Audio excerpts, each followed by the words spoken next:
Em um mundo cada vez mais perverso e pervertido, um povo, quando em estado de ignorância, é mais fácil de ser enganado, como já dizia Maquiavel. Mas em meio a tudo isso, surge uma onda constitucionalista onde traz princípios básicos para a formação de um cidadão. Fiquem agora com as palavras de Wanderson Xavier. Antes de se falar em Constituição, primeiramente deve-se pensar em constitucionalismo. E o que é o constitucionalismo? O constitucionalismo tem um conceito que eu gosto bastante, que ele diz assim: constitucionalismo é uma necessidade humana de se estabelecer um parâmetro unitário de convicções. Ou seja, ele é uma necessidade naturalmente humana de se estabelecer um parâmetro. O homem ele tem que ser o parâmetro, ele tem que ter um parâmetro. E o que é um parâmetro, né? Um parâmetro, ele nada mais é do que um padrão.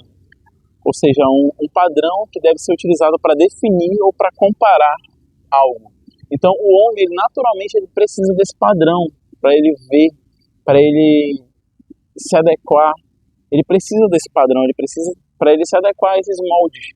Então, o constitucionalismo, ele primeiro surge como uma necessidade do homem. O homem, ele precisa disso para ele se firmar, ele precisa de uma rocha para firmar os seus pensamentos. A partir dali, então, o constitucionalismo, ele surgiu com os hebreus. Como foi isso, né? Quando foi feito o Pentateuco, que foi os 5 primeiros livros de Moisés, que tudo que era produzido, todas as decisões governamentais que eram tomadas, todos os profetas, todos os novos livros que surgiram para os hebreus, eles tinham que estar de acordo com o Pentateuco. Eles tinham que estar de acordo com aquilo. Assim também é no mundo de hoje. As leis têm que estar de acordo com a Constituição.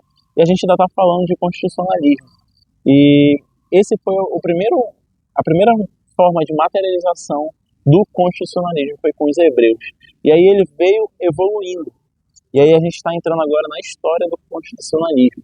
Ele veio evoluindo e ele ganhou corpo, de fato, com essa palavra, Constituição.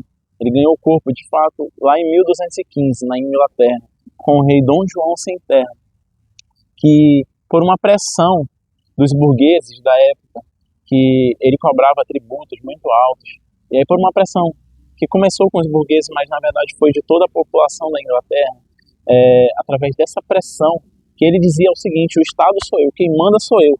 Mas através disso, ele tomou a decisão de instituir a Carta Magna de 1215, que trazia alguns direitos básicos ali, limitando o poder do rei Dom João Sem Terra.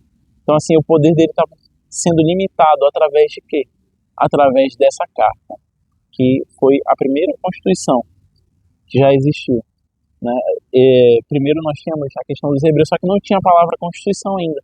O nome se chamava 10 Mandamentos, o nome se chamava Pentateuco, mas não tinha essa palavra Constituição. Então, a palavra Constituição, ela surge lá na Inglaterra, com o rei Dom João Sem Terra. Só que isso foi um fato jurídico que foi isolado. Só aconteceu na Inglaterra. E então, nos demais governos, nas demais monarquias, os monarcas, eles ainda eram opressores. Então, posteriormente a isso, esse movimento constitucionalismo, ele ganhou de fato corpo através da Revolução Francesa, que aí já vinha já com ideias de direitos do homem, sabe? Não só para limitar o poder do rei, mas vinha também com a ideia de trazer direitos básicos do homem. O homem tinha que ter direitos básicos. Na época, a gente estava passando um período de Revolução Industrial, então, assim, não existia direitos dos trabalhadores, não existia carga horária, eles simplesmente eram explorados, e não só eles, mas os filhos deles. Então, assim, era uma condição análoga à escravidão. Era como se a Revolução Industrial ela fosse, na verdade, uma outra roupagem, uma outra roupa que a escravidão tinha vestido, que trazia a ideia de que que a humanidade estava evoluindo, mas, na verdade, os operários, eles estavam sendo oprimidos, eles estavam sendo escravizados pelo dinheiro. E aí, mediante a isso, surgiu lá pela França a ideia de Constituição. E aí surgiu a primeira Constituição na França em 1800 e alguma coisa. E aí depois veio para os Estados Unidos e hoje nós... E aí a gente entra agora na questão de quando que o Brasil ele adotou esse movimento constitucionalista, que surgiu no Brasil, a primeira Constituição, em 1824. O que estava acontecendo no Brasil nesse período? Foi logo após o Brasil conquistar a sua independência, que foi em 1822, a independência do Brasil. E aí, em 1824, nós tivemos a primeira Constituição, que trazia a ideia de estruturação do Estado brasileiro. Né? E o que é o Estado? O Estado ele é a representação da coletividade. Ele é composto por três elementos. Quais são esses três elementos do Estado? O povo, tem que ter um povo, tem que ter um território e tem que ter um ente soberano para representar esse povo. E aí isso forma o Estado, a ideia básica de Estado. Então assim, foi em 1824 que isso se internalizou, só que hoje nós estamos na Constituição de 1888. O Brasil ele tem toda uma história, e aí a Constituição de 1988, ela foi promulgada, ou seja, ela não foi outorgada por alguém, ela não foi feita por um rei, ela não foi feita por uma pessoa só, mas ela foi promulgada. Existe uma Assembleia Constituinte que fez a Constituição.